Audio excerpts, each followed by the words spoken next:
명절 연휴가 시작되었습니다.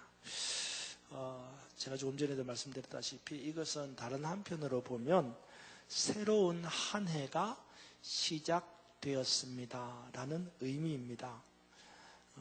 제가 어렸을 적에 좀 헷갈리는 게 있었어요.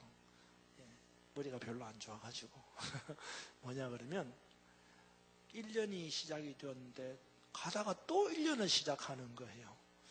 그래서 뭐 신정이 되면 1월 1일이 되면 신정이라고 막 뭐 새해가 왔다고 뭐 그냥 새해 복 많이 받으세요. 그리고 뭐 한 해가 시작됩니다. 뭐 이러더니 또 구정이 되면 또 한 해가 시작된다 그러면서 또 뭐 새해 복 많이 받으세요. 이러고 또 뭐 새롭게 한 해를 시작합니다. 이렇게 이야기를 하는 거예요. 그래서 야, 뭐 한 해가 두 번씩이나 시작이 되나? 뭐 이런 생각을 했던 적이 있습니다. 아주 어렸을 때에. 예. 근데 분명한 것은요,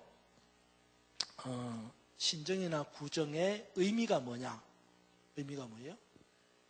새롭게 시작한다는 거예요. 예? 요즘에는 다 1월 1일 신정을 지키고, 구정은 구정이라 안 그러고 설날이라 그러잖아요. 그러니까 옛날에는 신정 지키는 사람이 있고 구정 지키는 사람이 있었잖아요. 그래서 신정을 지키나 구정을 지키나 시작은 그 뜻은 뭐예요? 다 시작한다. 새롭게 시작한다. 라는 의미입니다. 우리는 꼭 한 달 전에 새해를 시작하면서 다니엘처럼 주님 앞에서 뜻을 정하고 살겠습니다. 그렇게 결단을 했습니다. 이제 딱 한 달이 지난 지금 다시 새롭게 시작하는 마음으로 새로운 결단을 했으면 좋겠다라는 마음으로 오늘 말씀을 전하려고 하는 겁니다. 오늘 말씀의 제목은요, 성도가 이기는 방법입니다. 여러분들이 성도잖아요. 그러니까 성도가 이기는 방법이 뭐냐. 그래서 이 한 해 동안 여러분이 이 영적 전쟁에서 여러분의 삶의 현장에서 이기는 사람이 되기를 주님의 이름으로 축원합니다. 이기기 싫으세요? 이기기를 축원합니다. 그 이기는 사람이 되시기를 바랍니다. 그러면 어떻게 해야 이길 수 있느냐라는 겁니다. 우리가 원하든 원하지 않든 이 세상에서 주님의 나라로 돌아가기 전까지, 주님의 나라가 어디예요? 하나님의 나라, 천국으로 돌아가기 전까지는 영적 전쟁을 해야만 합니다. 그리고 이 영적 전쟁에서 반드시 이겨야만 합니다. 모든 전쟁이 그렇듯이 전쟁에서의 패배는 단순히 졌다라는 것만을 의미하지 않습니다. 전쟁에서의 패배는 곧 뭐요? 죽음을 의미합니다. 영적 전쟁도 마찬가지입니다. 영적 전쟁에 있어서 패했다라는 것은 단순히 졌다, 다음에 이기면 되지, 뭐 그런 게 아니에요. 지면 뭐예요?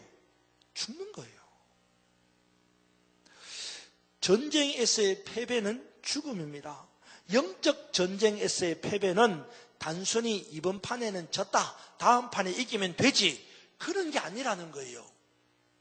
영적 전쟁에서의 패배는 곧 죽음을 의미하는 겁니다. 그 죽음의 끝은 뭐예요? 멸망의 나락인 지옥의 형벌입니다. 그러므로 지금 우리가 할 수밖에 없는 이 영적 전쟁에서 우리는 반드시 이겨야만 한다는 거예요. 아시겠어요? 한 해를 시작하는 여러분도 이 한 해 동안의 영적 전쟁에서 이기는 사람이 되기를 주님의 이름으로 축원합니다. 그러면 어떻게 해야지 이길 수 있습니까? 이기는 데는 방법이 있습니다. 비결이 있다 이 말입니다. 어떻게 하다 보니까 이겼다. 그것은 이긴 게 아니라 뭐예요? 운이 좋은 거예요. 어떻게 하다 보니까 이겼다. 그건 이긴 게 아니에요. 그건 운이 좋은 거예요. 여러분, 이기는 데는 운이 따르지 않습니다. 이렇게 요즘에 한동안 이렇게 뭐 축구 경기가 이렇게 우리에게 흥미를 돋궜잖아요. 근데 축구 경기를 이기는 팀의 감독이나 지는 팀의 감독이 하는 말이 이런 말이에요. 우리가 운이 좋아서 이겼다. 우리가 운이 따르지 않아서 졌다. 이런 말을 합니다. 근데 여러분, 그게 진짜일까요? 그 감독이 진짜 운이 따라서 이겼다고 생각할까요? 그 감독이 정말 운이 따르지 않아서 졌다고 생각할까요? 아니에요. 그건 진짜 인터뷰용 대사일 뿐이지, 이긴 감독은 뭐예요? 우리가 열심히 해서 이기는 비결이 있다는 거죠. 지는 감독은 우리가 어떻게 해서 어떤 과정 속에서 졌다라는 것을 아는 감독이에요. 그거 모르면 감독할 자질이 없지. 운을 핑계로 대는 감독이면 감독이 자질이 없잖아요. 이기고 지는 건요, 운의 문제가 아닙니다. 특별히 사느냐 죽느냐라고 하는 영적 전쟁에서의 이기는 것은 운으로 맡길 문제가 아니잖아요. 내가 사느냐 죽느냐의 문제를 두는데 어떻게 운으로 이겼다, 운으로 졌다, 그렇게 말할 수 있는가? 우리의 살고 죽는 문제는 운에 맡길 수 없습니다. 우리는 이기는 방법을 철저히 준비해야 되고, 우리는 이기는 비결을 철저하게 훈련해야 됩니다. 그래서 반드시 이 영적 전쟁에서 이겨야만 한다, 그 말이에요. 그러면 우리가 영적 전쟁에서 이기는 비결, 이기는 방법이 뭘까요? 오늘 세 가지를 간단하게 이야기하려고 합니다. 첫 번째는요, 이 영적 전쟁에서 이기는 방법은 순종입니다. 뭐라고요? 순종입니다. 영적 전쟁에서 이기는 방법은 첫째가 순종이에요. 첫째가 순종. 자, 여러분 9절과 10절, 11절 한번 보시기 바랍니다. 9절 제가 읽고 10절 여러분이 읽고 11절 같이 읽겠습니다. 제가 읽습니다. 모세가 여호수아에게 이르되 우리를 위하여 사람들을 택하여 나가서 아말렉과 싸우라. 내가 내일 하나님의 지팡이를 손에 잡고 산 꼭대기에 서리라. 10절 시작.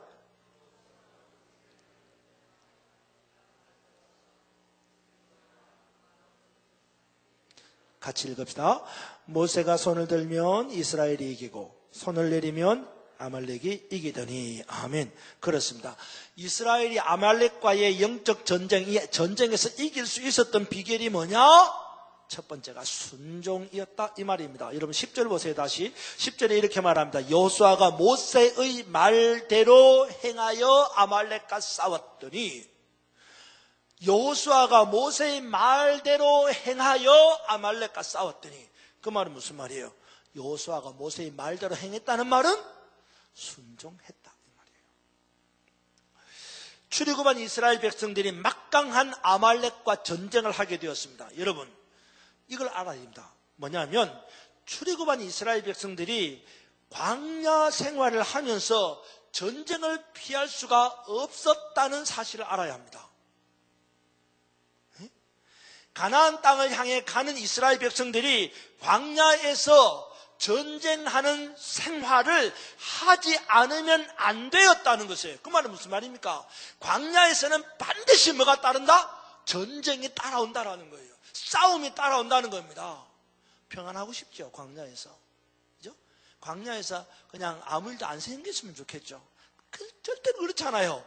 광야에서는 반드시 전쟁을 할 수밖에 없어요. 광야에서는 반드시 싸울 수밖에 없습니다. 광야는 그런 곳이에요.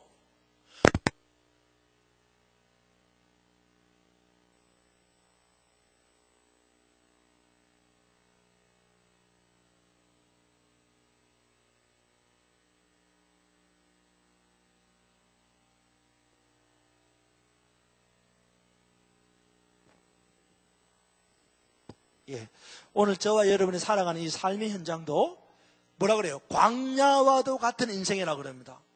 그러면 우리가 살아가는 이 광야와도 같은 이 인생의 삶의 현장도 뭐예요? 전쟁이에요. 싸움터라고요. 하기 싫다고 안 싸우는 게 아니에요. 피하고 싶다고 싸우지 않는 게 아니에요. 오늘 저나 여러분은 죽을 때까지 싸워야 돼요. 싸울 수밖에 없어요. 우린 그렇게 광야를 지나가고 있는 겁니다. 이 전쟁에서 이기는 방법이 뭐냐? 순종이라는 거예요. 여러분 다시 10절을 보십시오. 10절에 보니까 여호수아가 모세의 말대로 행하였다 그랬습니다. 아말렉과 전쟁을 할 수밖에 없던 이스라엘 백성들은 걱정의 태산 같았습니다. 이때 모세가 여호수아에게 명령합니다. 9절을 보세요. 9절에 보면 모세가 여호수아에게 이르되 우리를 위하여 사람들을 택하여 나가서 아말렉과 싸우라. 모세가 여호수아에게 명령합니다. 나가서 아말렉과 싸우라. 모세의 명령은 여호수아에게 싸우라고 명령하는 겁니다. 앞서서 말했다시피 전쟁은 뭐예요? 죽느냐 사느냐가 걸려 있는 거예요. 그런 생사의 갈림길에 서야 하는 전쟁터로 아말렉과 나가서 싸우라는 거예요. 여러분 같으면 어떻게 하겠어요? 네? 못한다고 할 거예요. 안 한다고 할 거예요. 사실 이스라엘 백성들은 군대예요? 출애굽한 이스라엘 백성들이 군대입니까? 아니에요. 이 이스라엘 백성들은요, 군대가 아닙니다. 백성이에요. 그냥 이스라엘 사람들이에요. 이때는 나라도 없어요. 그냥 이스라엘 공동체, 나라라고는 말할 수 없지만 부족 공동체예요. 시족 공동체예요. 군대도 아닌데 무슨 명령에 복종해야 됩니까? 명령 불복종죄로 죽여라 이런 거 없어요. 그런데도 불구하고 여호수아는 모세의 명령에 순종하는 거예요. 그런데 이런 순종은 여호수아에게만 있는 게 아니에요. 모세가 여호수아에게 나가서 싸우라고 명령하니까 여호수아가 나가서 싸우는 거예요. 순종했어요. 그런데 이 순종이 여호수아에게만 있는 게 아니에요. 누구한테 있었나? 이스라엘 백성들에게도 있었어요. 그렇죠? 여러분 9절 한번 보세요. 9절에 보니까 모세가 여호수아에게 이르되 우리를 위하여 사람들을 택하여 나가서 뭐라 그래요? 여호수아에게 모세가 뭐냐면 야 여호수아야 너 혼자 나가 싸워라 이게 아닙니다. 그죠? 여호수아에게 말하기를 이스라엘 백성들 중에서 사람들을 뽑아가지고 그 사람들과 함께 나가서 싸우라는 거예요. 그러면 이스라엘 백성들 가운데서 뽑히는 사람이 있는가 하면 안 뽑히는 사람이 있을 거예요. 그렇죠? 그런데 뽑히는 사람의 입장에서는 뽑혔다고 신나서 나가서 싸울까요? 안 뽑히는 사람의 입장에서는 왜 나는 안 뽑아줘? 그럴까요? 거꾸로지. 그렇지 않겠어요? 뽑히는 사람의 입장에서는 왜 나를 뽑아가지고 그 죽음의 전쟁터로 나를 끌고 가려는 거냐? 나는 안 가. 나는 못 가. 안 뽑힌 사람의 입장에서는 잘 됐다. 야, 내가 안 뽑혀서 천만다행이다. 그럴 수 있지 않겠냐 이 말이요. 그런데 이스라엘 백성들 가운데서 여호수아가 전쟁에 나갈 사람들을 뽑았는데 그 뽑힌 사람들은 한 사람도 아니요 한 사람들 없이 다 나가는 거예요. 죽을 수도 있는 전쟁터로 나가는 거예요. 그러니까 이거는 여호수아 한 사람만의 순종이 아니라 이스라엘 백성 전체의 뭐예요? 순종이에요. 이런 순종이 이기는 비결이 된다는 말이에요.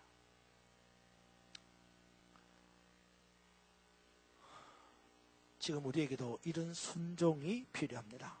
하나님께서 예수님께서 순종의 본을 보이셨듯이 우리도 순종의 삶을 살아야 합니다. 하나님이 원하시는 것은 순종이라 그랬어요. 사무엘을 통해서 우리에게 가르쳐 주시기를 뭐요? 순양의 기름보다도 제사보다도 하나님이 원하시는 것은 순종이라는 겁니다. 근데 우리가 순종하지 않는 이유는 뭘까요?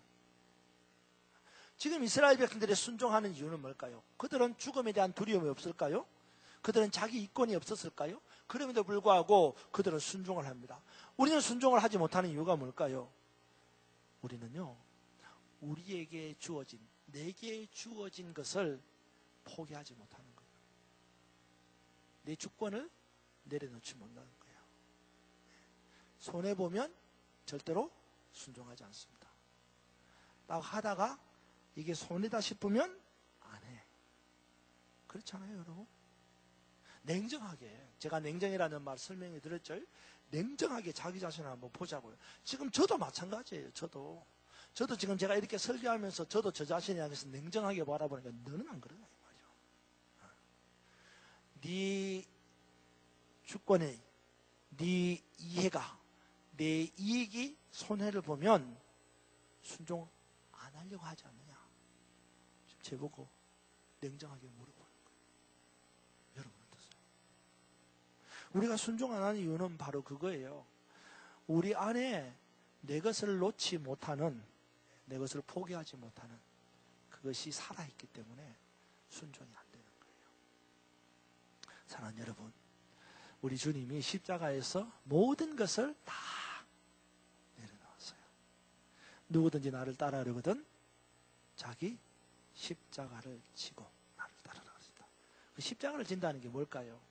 오늘은 그 십자가를 지는 의미를 내가 가지고 있는 모든 것들을 내려놓습니다 라고 하는 의미라고 생각합니다.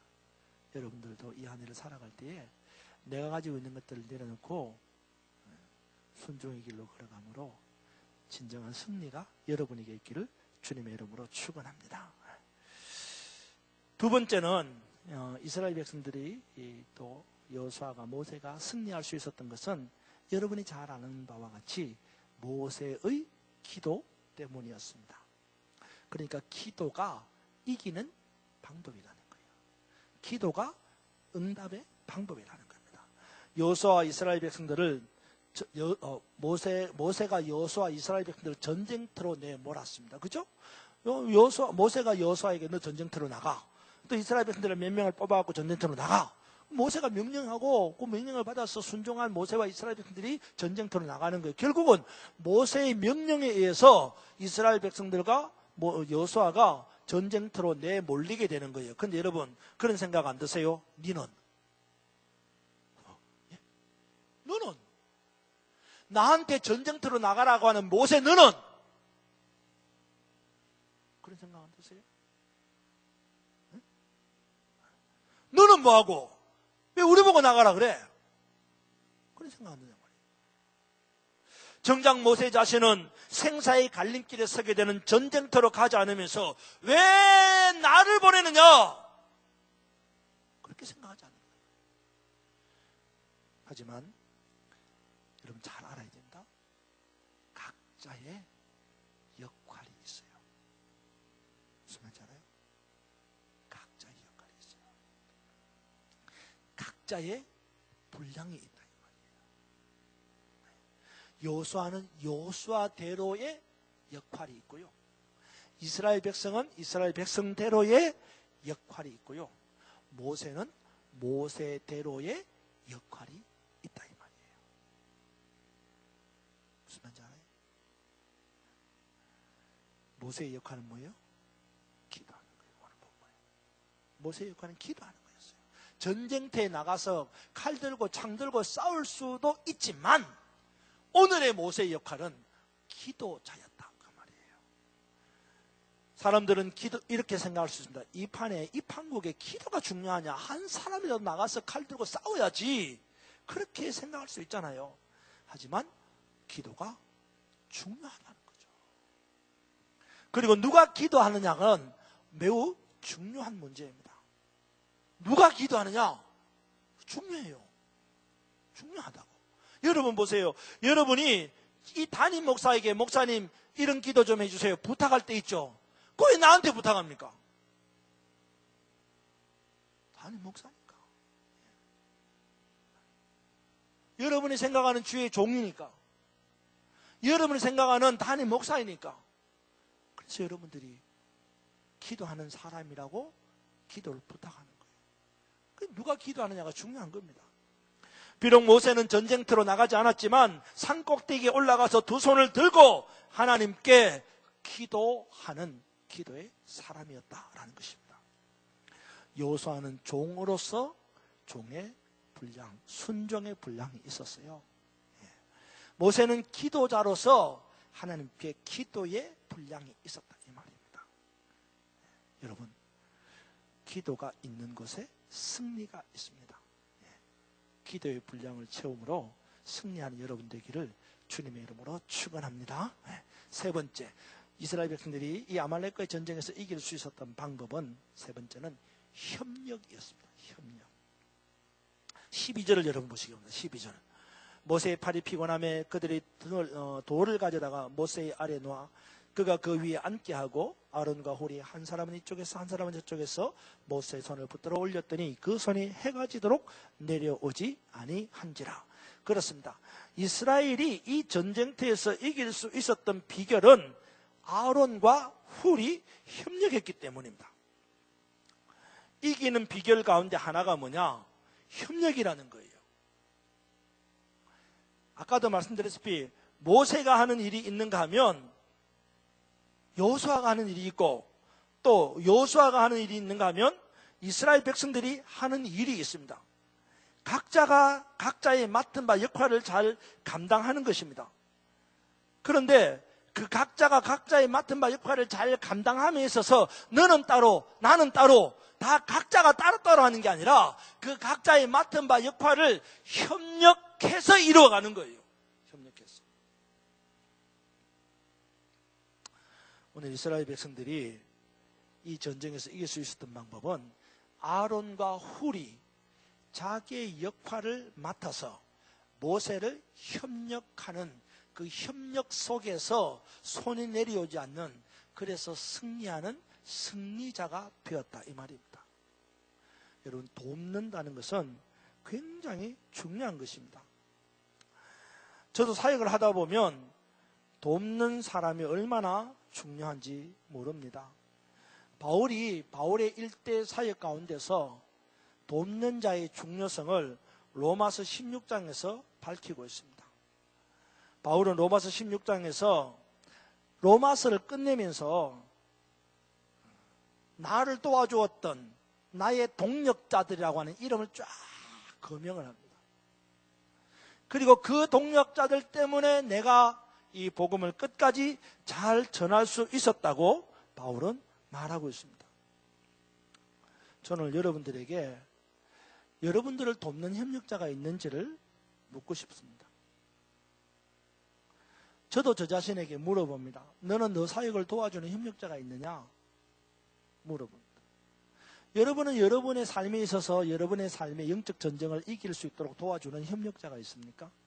또 반대로 여러분은 여러분의 삶의 현장에서 누군가가 영적 싸움에서 이길 수 있도록 돕는 협력자가 되고 있느냐, 이 말이에요. 내가 도움을 받는 것도 중요하지만 도와주는 협력자가 되어야 됩니다. 바울의 입장에서 보면 로마서 16장에 나와 있는 그 많은 복음의 동력자들이 있었기 때문에 오늘날에 바울이 있었다고 바울이 고백하는 거예요. 그러니까 바울은 그 협력자가 얼마나 중요한지를 모르는 거예요. 너무너무 감사한 거예요.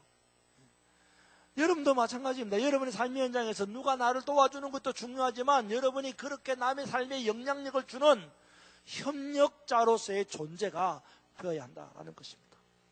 이스라엘 백성들에 있어서 승리의 비결은 아론과 훌이었습니다. 바울에게 있어서의 승리의 비결은 로마서 16장에 나오는 모든 동력자들이었습니다. 오늘 저나 여러분이 천국에 들어갈 때 천국 문 앞에 서서 하나님, 저 사람이 나를 도왔습니다 라고 말할 수 있는 그런 사람이 될 수 있어야 된다는 거예요. 협력이 승리의 비결입니다. 아시겠어요? 오늘 말씀을 여러분과 함께 잠시 나누면서 이스라엘 백성이 아말렉과의 전쟁에서 이길 수 있었던 세 가지의 비결을 말씀드렸습니다. 첫째는 순종이었습니다. 둘째는 기도였습니다. 셋째는 협력이었습니다. 오늘 우리가 살아가는 이 삶의 현장은 영적 전쟁터라고 말씀드렸습니다. 영적 전쟁터에서 이기는 방법은 이 세 가지입니다. 이 한 해 동안 이 세 가지를 마음에 새기고 여러분이 살아가는 삶의 현장에 순종과 기도와 협력으로 오늘 이스라엘 백성들이 아말렉을 이겼듯이 여러분의 삶의 현장에서도 승리가 있기를 주님의 이름으로 축원합니다.